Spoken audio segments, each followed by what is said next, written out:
The Drowning Choir real story. Water keeps secrets longer than stone, and it tells them in a language of echoes. Tonight, in the lonely hour before dawn, I, Mara Ellis, begin to translate one such secret for you. Picture the north woods of Maine, where Route 219 narrows to a single cracked ribbon, then dissolves into ruts only logging trucks dare follow. 5 miles past the last mailbox sits Raven's Hollow, a town retired from the map after the lumber dried up. A single diner survives, its neon sign blinking because the middle letters burned out last winter. Old men drink coffee there and change the subject whenever the pond comes up. Locals call it Mill Pond, though the mill that fed it rotted away generations ago. The pond is small, no bigger than 2 football fields, but deeper than any survey has measured. It is black even at noon because cedar tannins stain it the color of ink, and because something down there absorbs every stray beam of sun. On March 19, 1925, the Northern Paper Company's boiler exploded. 31 men were listed as dead. Yet only 7 bodies were pulled out. The remaining 24 simply vanished. 2 weeks later, guards heard voices singing a labor hymn across the water at midnight. They searched the grounds and found no living soul, yet the hymn returned every night 8 verses, ending precisely at 2:17 a.m. 9 decades passed. Raven's Hollow shrank until it was little more than fog and rumors, but the pond never forgot the hymn. Since 2015, hikers have vanished, 1 per summer, each last seen on the South Trail skirting Mill Pond. Bits of them washed up later, a boot, a backpack strap, a single hand gripping weeds. Deputies filed paperwork and moved on. Families drove. Home empty. I run a podcast called Shadow Atlas, and an anonymous listener mailed me a 5-second audio clip. Layers of voices holding a low chord while water lapped wood. The file name read Real Story Listen 0217 WAV. The timestamp matched the legend.so. I followed the road until asphalt dissolved and pine needles paved the way. I set camp on the south bank last night, planning to debunk a folktale. Instead, I found something waiting to be heard, something that can shape silence into music and carve names into thin air. What follows is my spoken chronicle, an introduction, 8 chapters, and a final call to action. Use headphones if you dare, but never press play near still water. Echoes travel, and some echoes learn to swim. Before leaving Boston, I searched newspaper archives. The Kennebec Journal front page from March 21, 1925 screamed boiler disaster claims 31. Many unaccounted. In the margin a typesetter had penciled, choir still singing. No editor caught the note before press time. I printed that page and carried it into the Raven's Hollow diner. The waitress, Caitlin, with a star dotting. The eye refused to look at it. She only whispered, "Roads washed out so fewer kids get curious." A man in overalls muttered, "Sing while you work, drown while you're silent," then left cash on the counter and stepped into rain that hadn't started yet. Sheriff Wyatt never returned my calls, so I drove Mill Lane alone. Asphalt ended, and with it any guarantee this would remain folklore. Chapter 1. First night at the pond. My boots hit the trail at 6:03 p.m., August 12th. Sunset stained spruce tops orange while the forest floor already shivered in blue. Twilight, the air smelled of rotting leaves and faintly bleach, a scent I would learn to dread. The south bank appeared without warning. 1 last birch trunk, then an open patch where grass refused to grow. The pond stretched ahead, smoother than polished obsidian. Dragonflies skimmed the surface yet cast no reflections. A half-collapsed dock jutted 10 yards out. Its support posts leaned like tired soldiers. From the dock's end, an iron chain as thick as a broom handle vanished straight down. No buoy, no anchor, just a plunge into unknown depth. I unpacked, 1-person tent, tripod, shotgun mic, audio recorder, spare batteries, thermos, notebook, flare gun. I spoke the inventory aloud. Narration keeps me calm. recorder on site.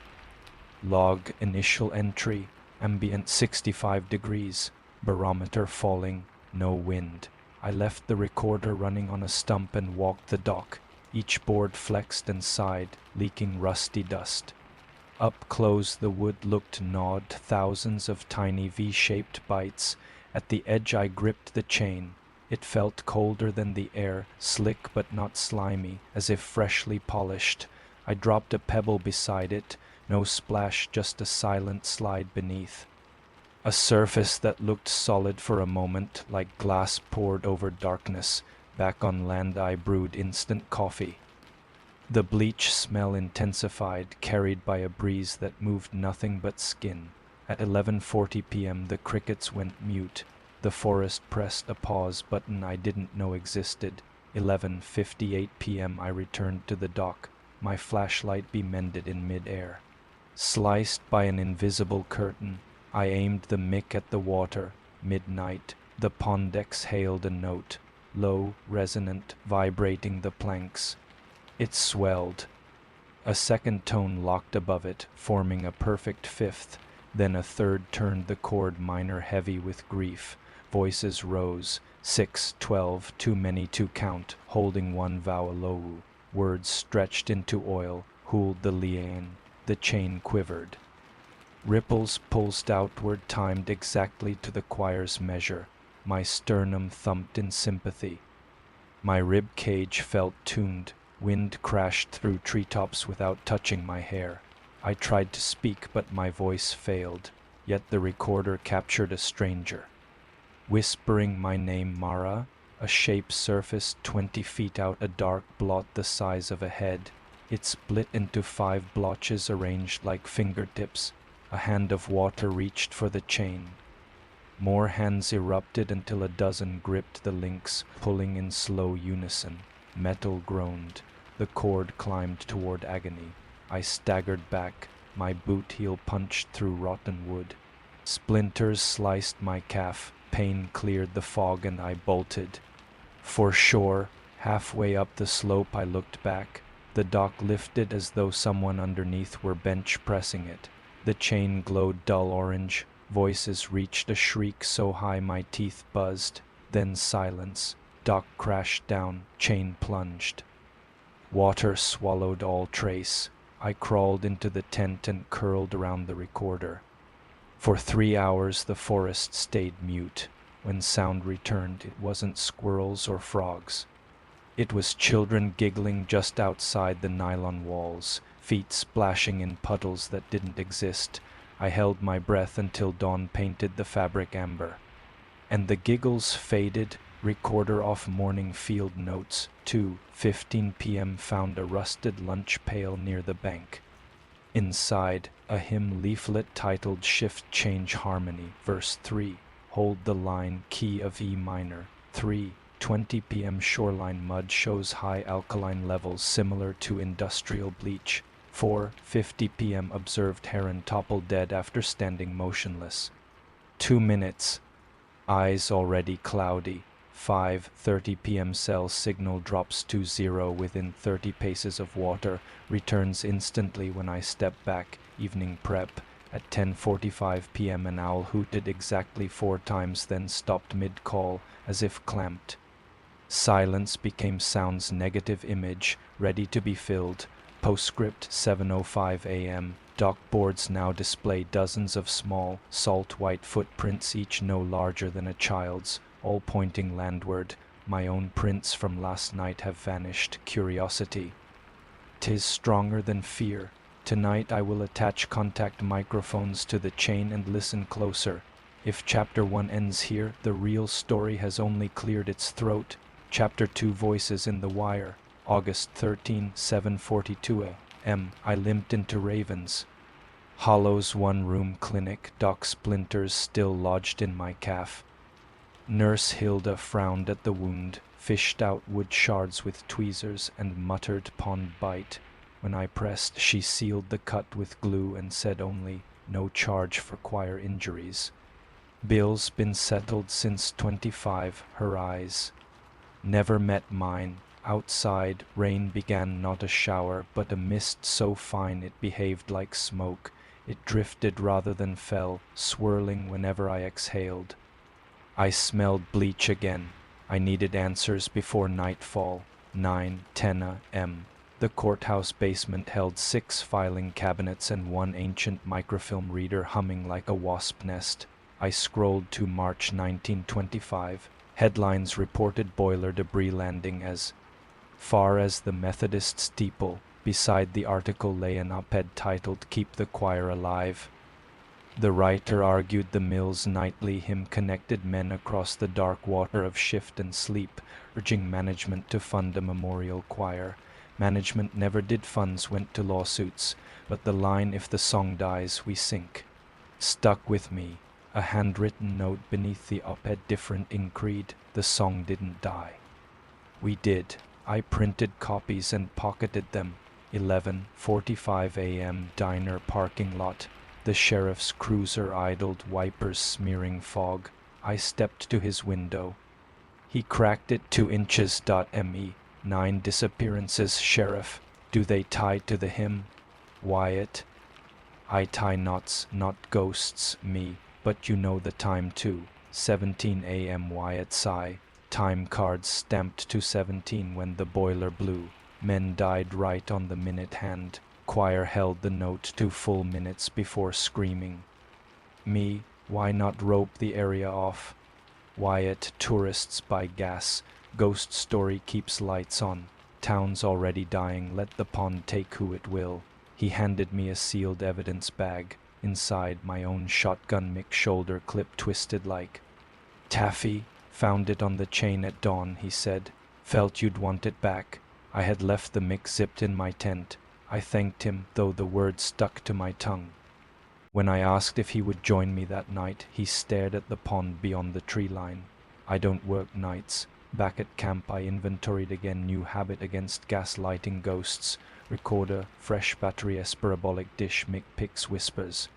At 100 m2 chemical light sticks, green 100 foot climbing rope. Carabiners drone spare propellers, portable FM transmitter, 5 whereBodsty transmitter was a gamble. Broadcast whatever the chain sang onto 87.5 FM car radio band. If the choir used radio quiet frequencies, I might catch harmonics. Fog thickened. In 2 walls, tree trunks vanished waist high, leaving crowns adrift like ships' masts. The pond looked farther away, yet sounded closer, every wave lap magnified. I anchored rope to a birch and fed it through my harness, learned that from last night's fall. Then I clipped the parabolic mic at the dock's midpoint, transmitter blinking red. 10:03 p.m. Silence fell so total my ears rang. I tuned a pocket radio to 87.5 FM, static at first. Then a hum, low, steady, rising a half step every 7 seconds like the choir warming up. The radio needle wavered, though my hand stayed still. 10:17 p.m. First voice faded in, male baritone, hooled. 10 seconds later, the second, the Liaean, a female alto overlapped, deep. The chord locked into E minor again. My chest tightened exactly as before.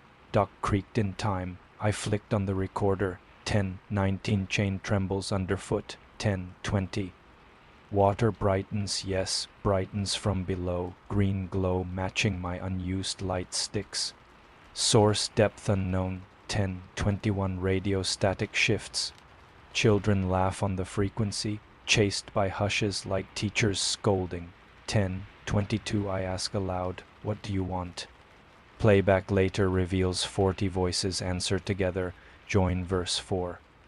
I heard only wind. 10:24 something breaks surface 20 yards out, a rectangular object bobbing. I zoom with phone, lunch pail again, but lids clack open and shut to choir rhythm. 10:25 green glow flares. I see silhouettes beneath, tethered to chain like balloons on string, bodies.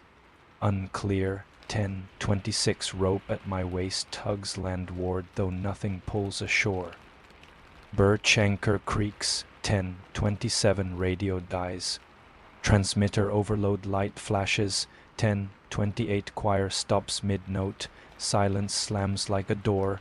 Dockboards slump as if relieved. As silence deepened. My phone buzzed, a miracle here. Blocked number. I answered. White noise poured through. Then a woman's whisper, soaked in reverb. Mara, verse 4 begins in blood. Keep the note or drown. Call ended. No recording saved in history. I reeled rope and backed off dock. Halfway, hunger pinged a sudden craving for mill-line coffee I never tasted. The idea felt implanted, foreign. I shook it off and sprinted.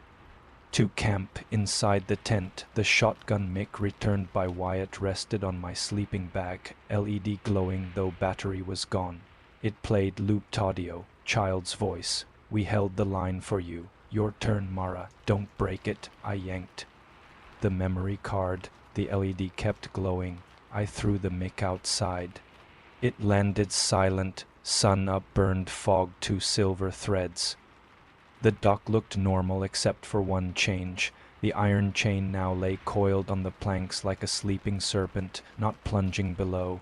At its end hung a brass bell crusted with lake muck. I crossed the dock fearfully and nudged the bell. It rang once. Echo answered from beneath, softer, delayed. Then water sighed as if disappointed, and the chain slithered by itself back into the pond, leaving a wet trail that evaporated instantly. 2 nights, 2 warnings. Verse 4 looms begins in blood. I planned to cut no line but to trace it. The archives mention a choir ledger kept by Foreman Abner Wilcox. If that book survived, it lives in the abandoned mill's boiler room, now half collapsed on the North Shore. I will go there at dusk with cameras and a crowbar. If I can read verse 4 before the pond sings it, maybe I can answer in time, maybe by silence for the missing, or maybe the choir simply wants a lead vocalist. Either way, the real story deepens. End of Chapter 2. Chapter 3, The Boiler. Room ledger, August 14, 4:12 p.m. Clouds hang so low they brush spruce tips, turning daylight the same sickly gray as pond water. I shoulder a backpack with cameras, crowbar, and a fresh notebook. My calf throbs, but fear has taken morphine's place, every nerve numb, ready. 4:27 p.m. North Shore approach, abandoned mill looms across a weed-choked parking lot, broken. Windows gape like mouthfuls of cracked teeth. Red brick walls bleed rust. Letters that once read Northern Paper Co. have fallen, leaving a single crooked a hollow eye watching the pond. I record entering structure. Objective: find Wilcox's choir ledger before nightfall.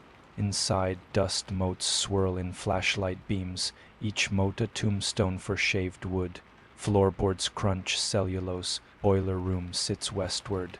A steel door marked kill switch guards it. Hinge pins hang by miracles of oxidation. I jam the crowbar and pry. Metal yelps like animal cartilage. Door swings open onto a staircase descending into pitch. The flashlight cuts 15 feet down, then fails. Batteries fresh moments ago. I swap cells. New ones die. Fine. I break a chemical light stick. Green fog blooms, painting stairs ectoplasmic. I breathe. Recorder. Live. Echo returns. Live. Live. Live. 4:46 p.m. Halfway down. Walls sweat. Vapor smells industrial chlorine and burnt oil. Beneath the hiss of my breath a second rhythm thrums. 3 slow heartbeats, pause, 3 again. The same cadence as last night's Dock Creek. I plant the parabolic mic. Earpiece hisses, then whispers form. Whisper 1 female, distant, hold. Whisper 2 male, closer, drag. Whisper 3 child, inside mic, bind. Verse 4's first 3 verbs, blood must be next. I continue downward. The stairs open into a cavern of rusted drums and collapsed catwalks. At center sits the shattered boiler, brick shell split. Like an ulcer, a skeletal pressure gauge lolls at 0. Yet amid ruin a wooden podium stands upright, unstained by soot. Upon it rests a black notebook bound in leather, clasped by chain the width of a pinky finger. The chain anchor disappears through floor, grating straight toward the pond. Embossed gold letters, ledger choir duties, beneath stenciled initials adu I approach. Led by the green glow stick's feeble halo, sound note in raw audio each footstep. Echoes twice, second echo pitched lower as though someone heavier follows. I reach the podium, my hands tremble. I flip clasp open, pages yellow but crisp, ink charcoal gray. Yet words read clear. Entry, March 18th, 1925, 10:58 p.m. Verse 4 begins. Tomorrow. We rehearse in boiler room for best resonance. Instructions, hold, drag, bind, bleed. Foreman says cut palms so blood wets chain iron on iron. Flesh for pitch. Men laughed, but him demands sacrifice. Adu a blob of rusty brown blood. Dots. The margin. Next page dated March 19th, 1925, 2:16 a.m. Steam gauge spiked. Choir mid-chord. Line snapped. Heard bones crack louder than iron. Water rushed in, white with bleach fumes. I saw mouths still singing as faces boiled away. Boiler burst. Blackness followed. If anyone reads, keep the note at 217 or the pond will claim voice for voice. Ledger ends there. 50 torn pages follow ripped out, edges fresh as if yesterday. I film scans, then pocket the ledger. 5:22 p.m. Metallic ping rings. I spin nothing. Ping repeats, nearer. I trace it to the gauge frame. A droplet of red water falls from ceiling. Splashing gauge glass, another droplet, and another. I tilt the flashlight above, pipes weave like intestines. At each elbow joint a crimson bead forms, breaks surface tension, falls. Soon a rain of blood patters onto metal, floor trembles, ledger. Chain tightens, yanking podium toward grate. I seize the book. Chain rips free, links coiling like a whip into great shadows. Choir hum ignites, no ramp up, just full roar, verse 4 snapping into place. Voices chant in perfect union, hooled. Drag. Bind. Bleed. On bleed the blood rain. Gushes. My boots submerge in inches of warm red. The pit thirstily drains liquid through grate toward pondit's throat, drinking boiler blood. I sprint uphill. Stairs shrink with every step like treadmill in nightmare. Voices climb semitones clockwise, E minor modulating 2F, 2F, 2G, building impossible tension. Halfway, walls writhe. Shadows of men appear within brick, each silhouette swinging invisible hammers in metronome marks. Sparks fly, though no. Metal strikes, I push harder. Lungs burn chlorine, final flight. Light above shows doorway, but silhouette blocks exit, figure of chain links shaped like man from drone footage. Its head a single loop, chest a mute bell. It raises linked arm. I duck under, vault past. Chain limb slashes concrete, leaving wet iron groove. I burst onto ground floor. Choir goes silent. Blood rain stops, floor dry as kiln. Shoes unstained, only proof. Ledger beating heat against my chest like heart. 6:03 p.m. I stumble through brush. Fog thins. Sun squats above horizon, too low. I lost time again. Back at camp, the dock appears unchanged, except chain now stretches from pond bank into woods, ending at my tent peg, wrapping it like leash. I cut the line. Chain recoils into water, smacking waves into perfect meter. 4. Splashes, pause, 4 pause, verse count. I attach FM transmitter to the ledger, clip mic inside pages, set radio to 87.5 FM, static clears. A new voice emerges, Foreman Wilcox, crisp, verse 5 at 2:17 brings the calling. Do not answer thee. Soloist, let the line rest or you will fill the silence. His voice loops, I slam transmitter off. Decision, tonight I will stay inland, microphone pointed at pond, but I will not step on dock. Ledger pages may hold counter melody, some hymn to break theirs. I will search until batteries die. I add fresh entry to notebook. We are between verse 4 and 5.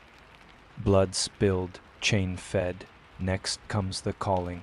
If ledger true, someone must refuse to answer, must leave note unresolved. Silence might be salvation. I speak directly now to you, the listener, the witness, the potential next voice in their chord. The pond sings because nobody ever answered no. Tonight I will try. If chapter 3 reaches you and chapter 4 never comes, know that real stories drink real blood and echoes never drown alone. Recorder stand by. Chapter for the calling at 2:17 a.m. August 14, 11:06 p.m. Crickets fall silent the instant my recorder clicks on. I sit 30 yards from shore, back against a maple so wide 2 people couldn't brace hands around it. Between me and the pond, fireflies float like lost sparks. Yet none drift past an invisible line where grass stops growing. I lay the Wilcox ledger open on my lap. Fresh batteries hum inside the book light. Every minute the bulb dims then brightens, as though the pages breathe.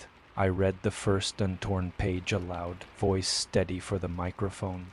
Verse 5, the calling. Soloist will rise from the throat. Choir will hush. Target voice must reply, or the soloist devours breath and fills the gap.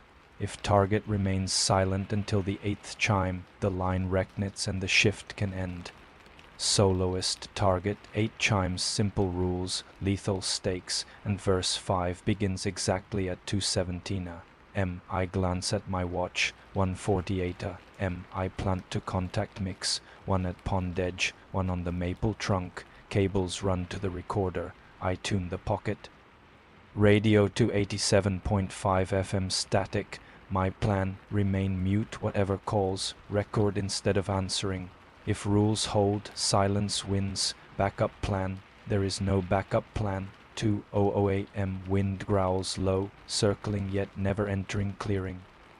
Ledger paper curls, edges lifting as if tasting air. 2:08 a.m. radio hiss fades to a single tone. Just below hearing felt more than heard. 2:14 a.m. a bell rings deep underwater, one slow bong that shakes dew from grass. First chime. 2:16 a.m. second chime. Pond surface ripples outward like breath on glass.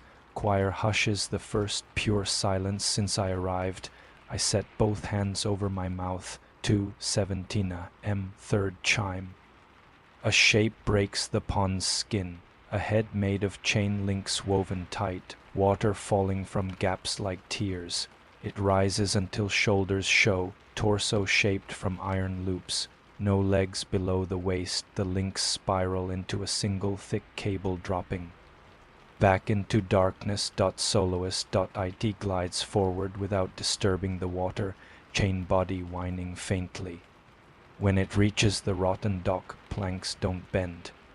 Metal weight ignores physics. Fourth chime, brass resonant, echo on tree line. The soloist stops at dock's end. Links revolve to form a rudimentary mouth, an oval ring within rings. From that hollow, my voice calls, Mara. Answer. The sound is perfect copy, same timbre, same tremor I used to narrate chapter 1. I bite my palm to stifle reflex, blood beads. The ledger warned verse 5 follows blood. Apparently I'm an overachiever. 5th chime. Soloist tilts its head, chain neck clicks. Mara, please answer.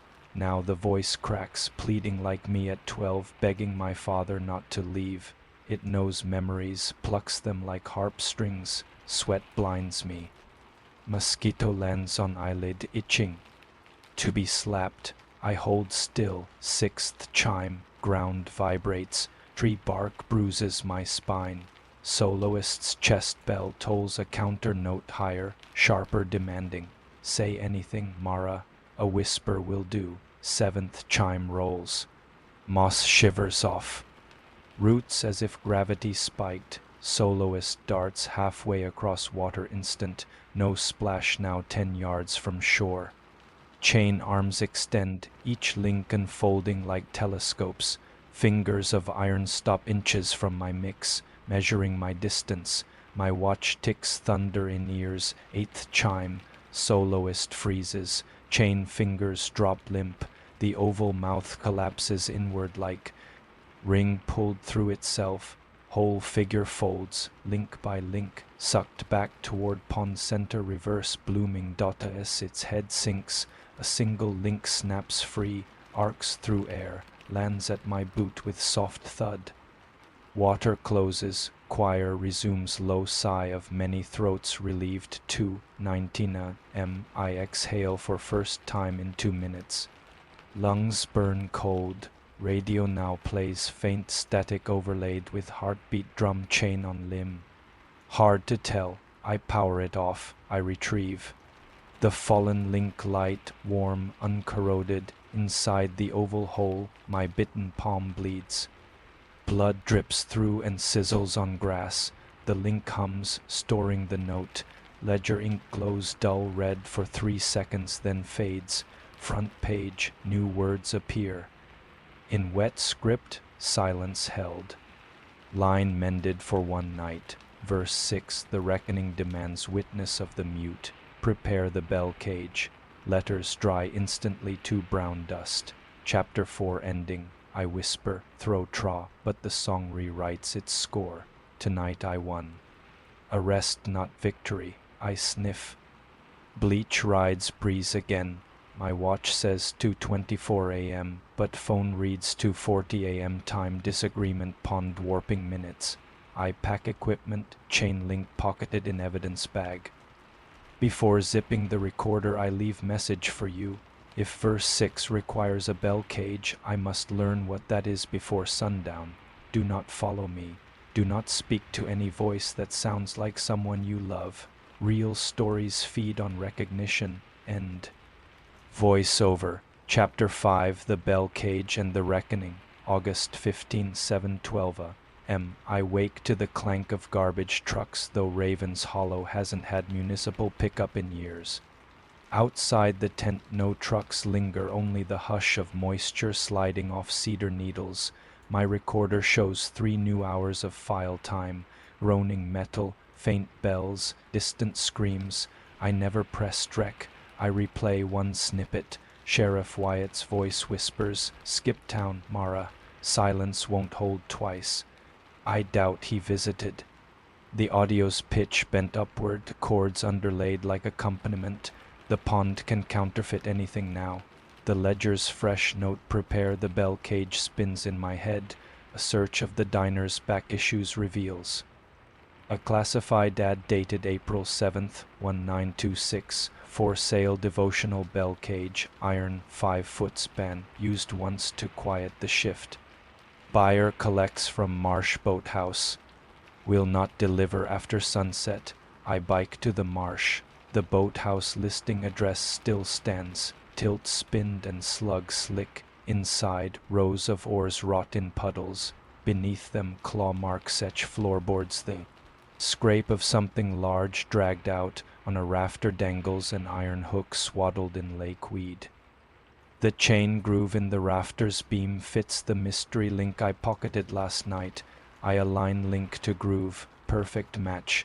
Whatever the bell cage was, my souvenir once helped hold it. 11:35 a.m., church basement, hymnals smell of vinegar, I show. Briggs the ledger, she blanches, Briggs, bell cage isn't for ringing. It's for weighing, me, weighing what? Briggs, guilt. Mill owners lowered the cage into the pond loaded with iron scrap and hymn books. Idea was 2-pin restless. Souls, workers protested for disappeared that night. She flips pages to blank section. They tore these out to hide the verse about weight, me, reckoning. Briggs, verse 6. Count the drowned, match the mass, balance the scale. If the choir's back, it wants its weight. Briggs presses a rusted ship's bell into my hands. Ring this at the dock 3 times before 2:17. It may distract them long enough to escape. She shrugs, or it may count you as cargo. At the archives, clerk Janine unlocks a flat file she swore never existed. Blueprint, bell cage winch assembly, revision B 1937. Notes in red pencil, winch bolt failure during test, do not repair. The diagram shows a cage large enough for 2 adults, suspended by twin chains over the deepest part of the throat below. Handwritten, when the choir calls, give it what it sings for. A side figure sketches a woman sitting inside the cage, head bowed, bell in lap. I fold map into pack, dusk approaches. I haul 12 iron hymn stands from church storage to the shore. Each stand weighs 40 pounds. I lash them together, forming a crude ballast mass alongside. I drag Briggs's bell, tie rope through its crown. If verse 6 demands weight equal. 2 missing souls, 31 men plus 9 hikers means 40. The stands total roughly the same in tens of pounds, close enough. I pray math appeases ghosts. 8:02 p.m. Sky bleeds tangerine into gunmetal. Frogs croak until mid-note. Silence decapitates the soundscape like yesterday but earlier. I lay transmitter, radio and recorder in triangle.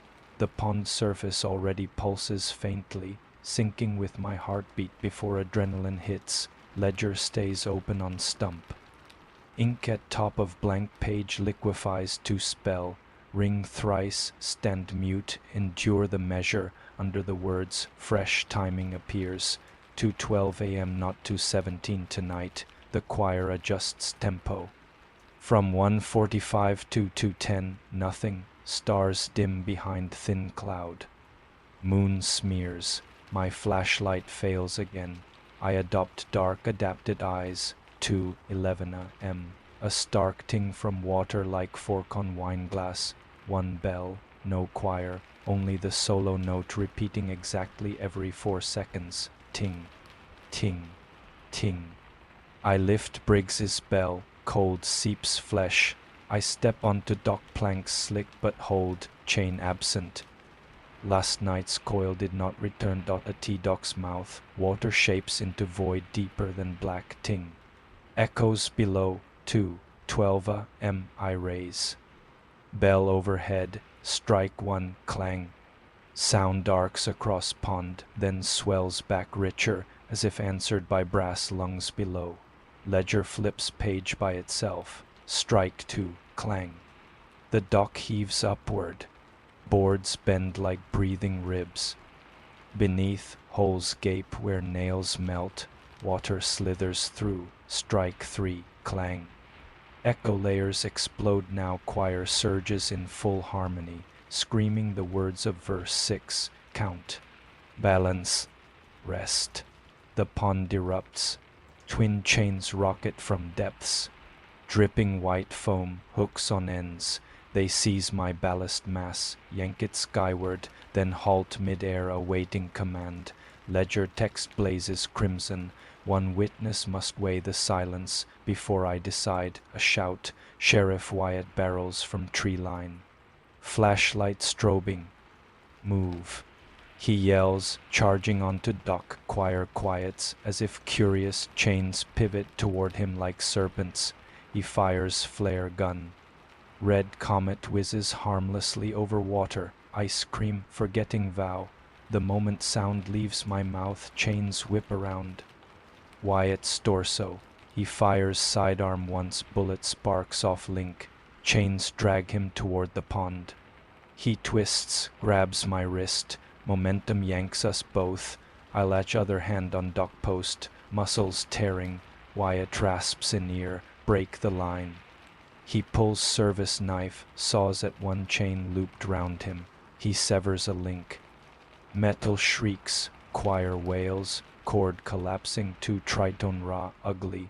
Dock trembles, but chain holding ballast jerks in agony, dropping weight with Wyatt still ensnared.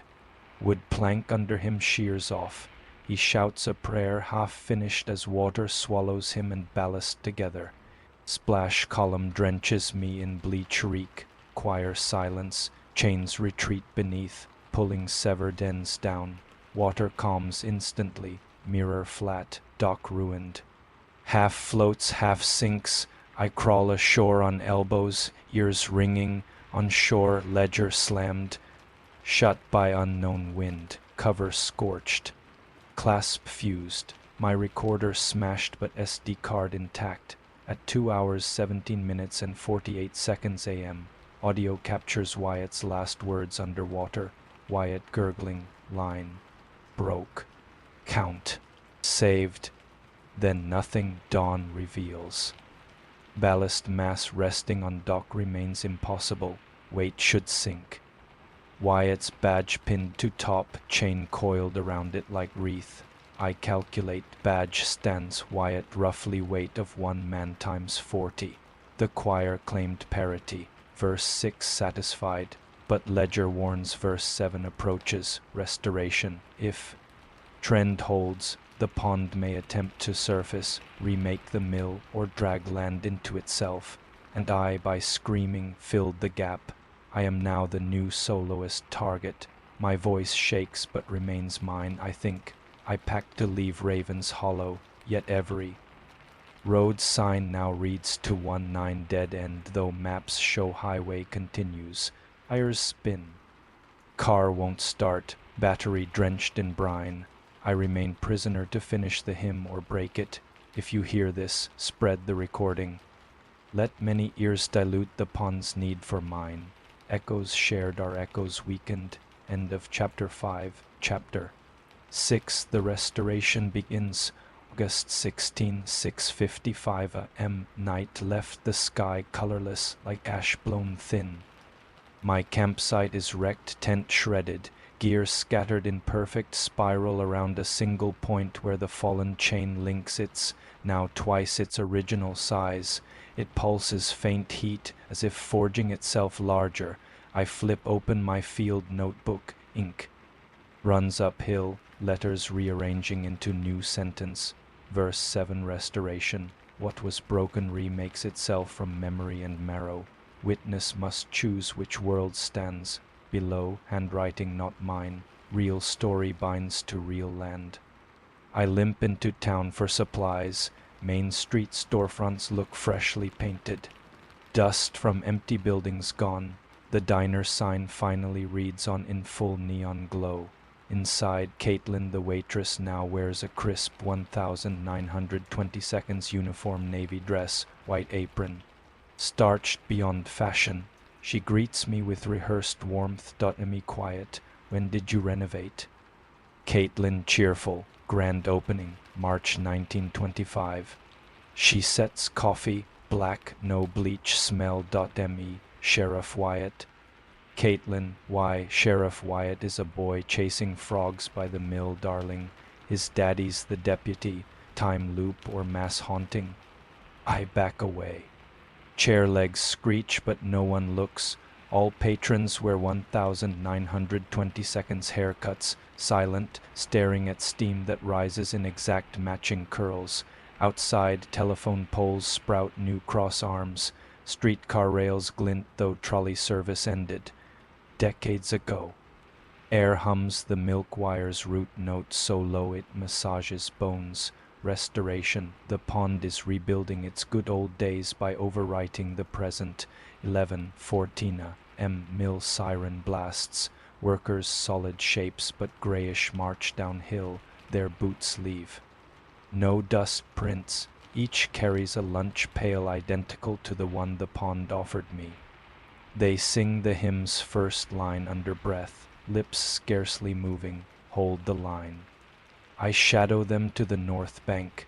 The abandoned mill now stands intact, brick red, smokestacks belching pearl steam, conveyor belts clack inside, yet through its windows I still see char and ruin layered under fresh boards, like two films projected at once.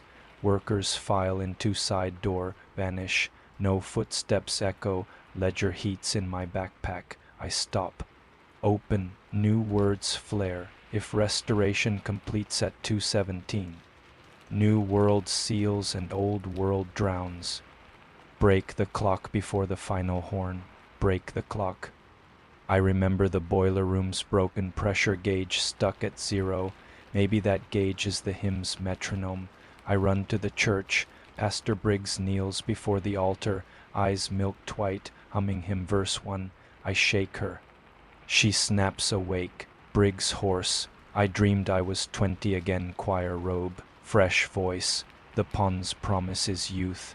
Me, youth traded for breath. We must stop the clock pressure gauge. She nods, produces keyring, boiler access. Hatch, but we need real weight again. Weight? Wyatt's badge wreath sits on my camp table. I fetch it plus the enlarging chain link and Briggs's ship bell. Together may be enough to overload the gauge. 6:03 p.m. Sun reddens like burnished brass. We reach the mill's side door. It opens soundlessly. Inside, hallways flicker between decrepit and pristine. My flashlight sputters. A T boiler stairwell. Green glow sticks from first visit still flicker, although each lasts only 12 hours. Time folded. We descend. Choir echoes from every pipe, now thousands of overlapping voices singing verse 7 backward, as if rewinding. Boiler room appears restored. Bricks uncracked, gauge needle ticking steady. 160 psi, podium gone. In its place, bell cage hangs from ceiling hook, pristine empty. Twin chains anchor it over the throat grate. Briggs whispers prayer. I hand her recorder. Goal, cram cage with foreign metal. Slam winch to send overload into pond throat. Break gauge. Disrupt clock. We hoist door of a cast iron Nash chute fallen near by 200 pounds. She and I grunt it into cage. I add Wyatt's badge wreath, chain link and ship bell. Gauge rises, 180 psi. 190. Steam hisses, choir volume mounts. Chain figure materializes in far corner, forging itself from hanging spare links. I loops. Narrow on us. Briggs pulls winch lever, chains squeal. Cage descends through grate, steam gauge spikes, needle quivers at 220 psi, then snaps, glass exploding. Metal shriek echoes. Boiler room reveals its ruined skin again. Fresh bricks peel like film, exposing charred shell beneath. Restoration falters. Chain figure lunges, but floor convulses, throwing it into collapsing wall that swallows it. Water roars below, rising through grate. Cage blasts back up, empty weight stolen. Pressure reversal forms vacuum. Wind sucks ledger from my pack, pages flutter. Chain grabs book, yanks into throat. Choir screams dissonance. Ceiling pipes burst, dousing us in scald and freeze simultaneously. Two realities fight, hot steam of past vs icy bleach of present. I shove Briggs upstairs. Stairwell twists, steps stretch like rubber, but we crawl. A T ground level. Mill walls ripple then vanish. We tumble onto moss. Behind, only forest and pond again, mill erased. Ledger nowhere. My notebook soaked displays last auto-written words. Clock broken. Final verse unmourned. Soloist unbound. Prepare call to action. Raven's hollow returns to. Decay, diner windows dark, unsigned blinking on again. Yet 50 new headstones appear in cemetery overnight, names of mill workers and hikers formerly missing. Wyatt's stone fresh cut with today's date. Pastor Briggs's hair now pure white, eyes clearer.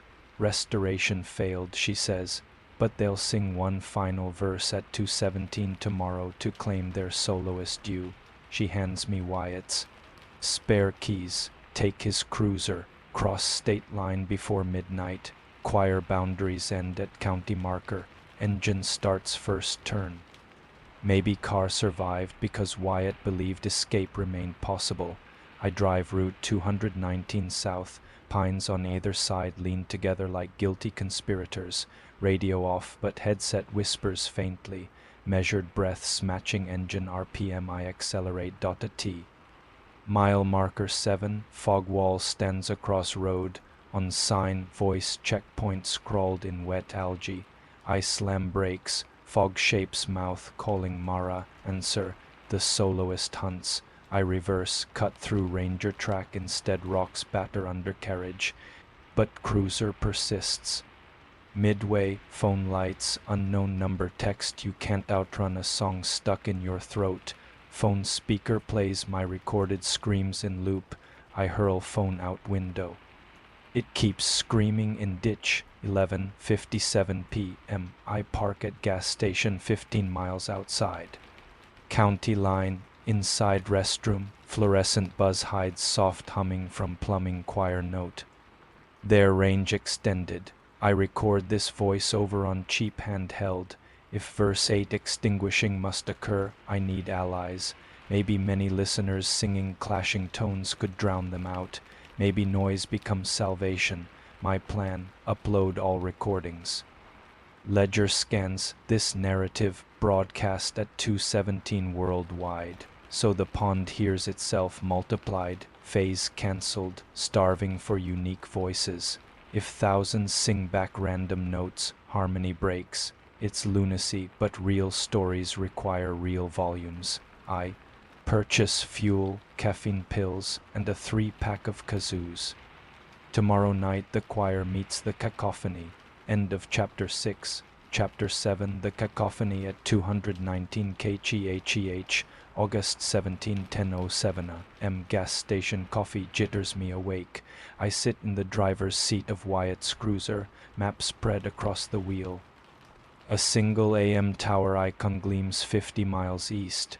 Wismate 170 AM, a 50-kilowatt daytimer once famous for Red Sox play-by-play, now silent. Its antenna sits on a hill of granite, far from any water. Perfect. I post an emergency episode to Shadow Atlas, titled Break the Choir Tonight. I embed every audio clip I captured. I beg listeners, at 2:17 a.m. Eastern, blast any sound you can. Kazoos, pots, phone alarms, random syllables. Record yourselves.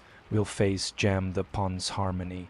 Hashtag hold no note so files aggregate uploads. Spike within an hour, people tuning guitars purposely out of key, toddlers shrieking, one brass band promising a full atonal assault. By noon the tag trends. Skeptics laugh, but I don't need belief, just volume. 2:43 p.m. I reach Wism, a shuttered cinder block shack, vines clasping chain link fence, break padlock with crowbar. Inside, dust-flecked daylight reveals two intact Notel transmitters wired to a diesel backup generator. Fuel gauge reads half. I siphon 5 gallons from the cruiser to top up. I patch my field recorder into the console's balanced input. On laptop, I cue a 3-minute loop, a collage of listener files plus white noise and detuned church organs. Output meters jump. Read exactly the distortion I want. I tune carrier to 219 kHz, matching the highway number, even if most consumer radios won't catch long wave. The pond will. 4:15 p.m. I fire 10-second burst. Needles quiver, generator snarls, in headphones, low band monitor rattles. Moments later my phone pings. Listener in Nova Scotia reports car speakers hissed, then spat my name. Range confirmed. Plan. Start full broadcast 2:05 a.m. Give chaos 12 minutes to build before the choir begins. Verse 8. Meanwhile I must return to Raven's Hollow to plant stereo mix and loudspeakers pointed toward the pond, making the water's surface a vibrating diaphragm. I program transmitter to start automatically. I lock doors, pray generator doesn't stall, and gun the cruiser west. Clouds bruise violet, pine silhouettes blur by, but each trunk seems to lean toward the road as though listening. 10:57 p.m. Back on the south bank. I unload for battery-powered PA cabinets from church basement. Briggs left them by the door. I angle them at pond center, daisy chain XLRs to my pocket receiver tuned to 219 kHz. Final check, volume knobs maxed. LEDs green, Briggs appears, holding parish bell like shield. Her eyes carry storm fatigue but no fear. She offers simple blessing, may discord bring peace. We set her bell beside the mix. Clapper tied to fishing line I can yank from shore. 1:51 a.m. Fog creeps from water, filling every hollow except the clearing around my gear. Dead calm center of a storm. Radio earpiece silent until 2:05 a.m. Generators at Wism kick distant in my imagination, yet my receiver needle snaps to life. Speakers vomit layered chaos, baby squeals, brass glissandi, dogs howling, a blender on puree, thousands of human voices shouting LA off key. Pond surface wrinkles like skin beneath cold compress, choir answers with its root chord. But wavering phase hits phase, 2:10 a.m. static arcs up treetops. Needles spark, my hair lifts, choir swells desperate, key sliding microtones to dodge noise, yet every drift meets fresh disharmony. I yank fishing line, Briggs's bell booms thrice. Each peal slashed with white noise roar. 2:13 a.m. water erupts, chain solo as sprockets up, links fraying under sonic assault. Its mouth gapes, but instead of words emits feedback squeal that dents my eardrums. I drop to knees, keep silent, remember the ledger. The soloist feeds on response. Briggs prays louder than wind, but in Latin language unknown to pond. Choir falters on unfamiliar syllables. Soloist whips chains toward shore. One speaker shatters. In blue arc, wood splinters flaming. Yet new clouds of sound stream from online listeners. My hashtag feed auto mixes into broadcast, infinite variety of wrong notes. 2:15 a.m. dock disintegrates plank by plank, drawn into whirlpool pond drains. Upward, water forming funnel that drinks noise and vomits steam. Inside funnel I glimpse rows of mill workers' faces calm, mouths shut as if finally allowed rest. 2:16 a.m. soloist shrinks. Links snap away, each ringing a different pitch before dissolving. Final chain coil, my souvenir rolls across mud. Stops at my boots, now cool, inert, choir's harmony splinters into isolated cries, then whispers, then nothing. 2:17 a.m. exact minute. Silence, real silence. Forest exhales, crickets resume tentative chorus. Broadcast continues, but pond no longer. Answers, I cut power to speakers. Distant generator hums out on schedule. Water level lower by 2 feet, revealing muddy banks strewn with relics. Lunch pails, boots, Wyatt's service hat, rusted him stands. No bodies, only objects surrendered. Briggs rings her bell once more. Echo is ordinary, mortal. I crouch, press recorder, choir silent. Verse 8 neutralized by collective dissonance. Real story ends not with him but with human clamor, the living refusing to harmonize with death. Yet ledger is gone. Rules. Unwritten now. Dawn paints lilies gold. Sheriff Wyatt's badge rests atop a mound of chain dust. I bury it beside cedar sapling overlooking pond. Stone marker carved simply, he held the line. Briggs drives back to town. Church bells ring, standard hour chime, nothing more. I pack cruiser, radio scanners pick normal broadcasts weather. Pop songs in tune, my throat hums random intervals. Nothing answers, I speak into mic. If you joined hashtag hold no note, know this, your wrong notes saved lives. When darkness asks for harmony, sing off key, dissonance is defiance. But somewhere behind me, deep flash under pond glints last warning or mere sunrise trick. I won't wait, engine turns over. Tires crunch, gravel heading south. Chapter 7 ends with road dust, not bleach. But journey's coda still ahead, one final call to action for every listener. Chapter 8, Echoes That Choose to Live. August 18, 4:31 am. Highway Side Motel, Room 12. Ceiling fan clicks like a distant metronome. Steady, mortal. I haven't slept, but exhaustion feels gentle for the first time. On the nightstand, Wyatt's cruiser keys, my last fresh battery, the inert chain link, and a thumb drive titled Hold No Note Master. WAV containing every off-key scream the internet offered. I press record one more time. People imagine silence as empty air. It isn't. Real silence has texture like velvet pressed against the eardrum. That's what filled Raven's hollow after our cacophony. Velvet hush, soft yet unbreakable. Birds tested it with dawn songs.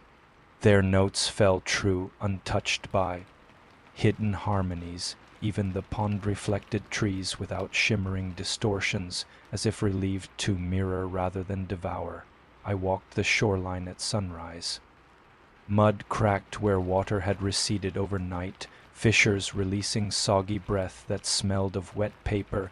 Scattered across the exposed bed lay relics, incomplete pay ledgers stamped 1925, Brasher's metal lunch tins, a single hiking boot still laced, its leather no longer slick but quietly rotting. Every object seemed lighter, as though the pond shed its weight along with its song. A T, the center, the jagged hole, the throat remained, but its perimeter crumbled inward, water level. Dropped another foot by noon, revealing pale limestone lip never meant to see sun.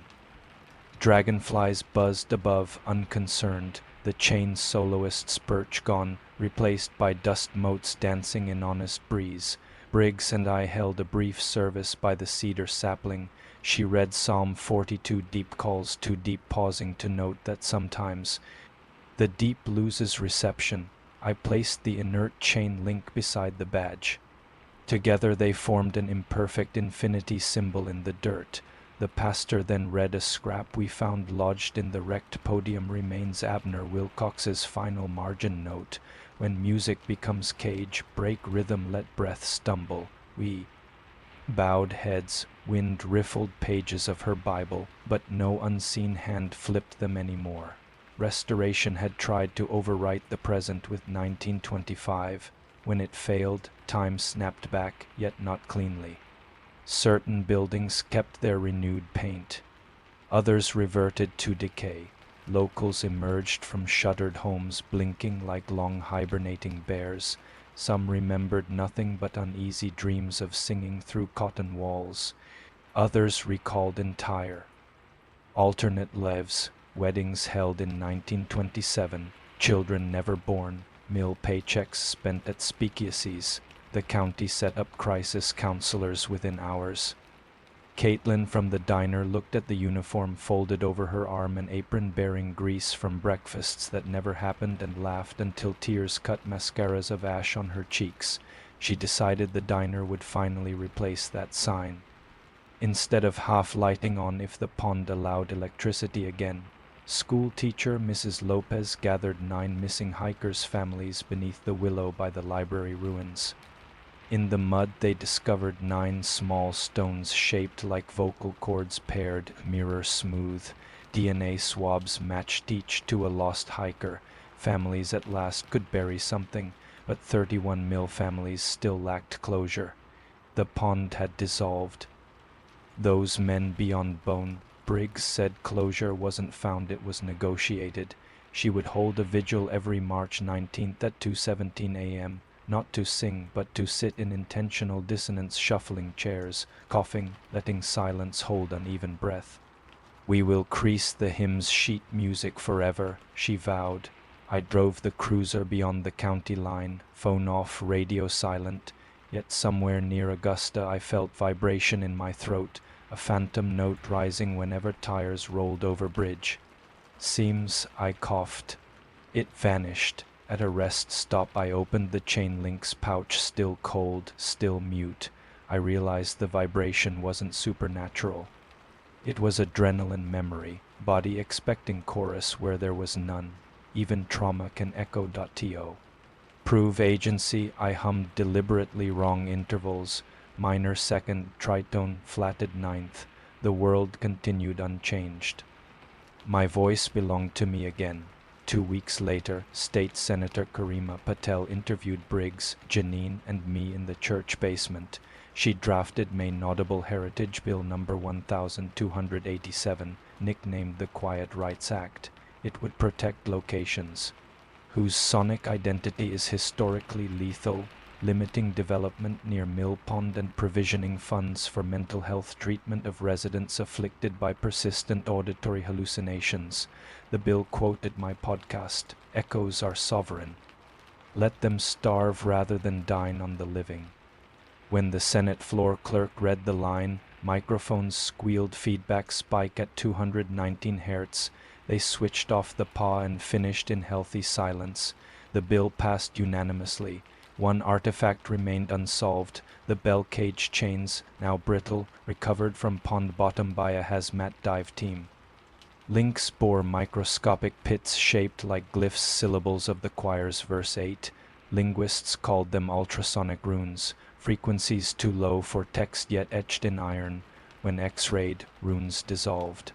Chain fell to mineral dust.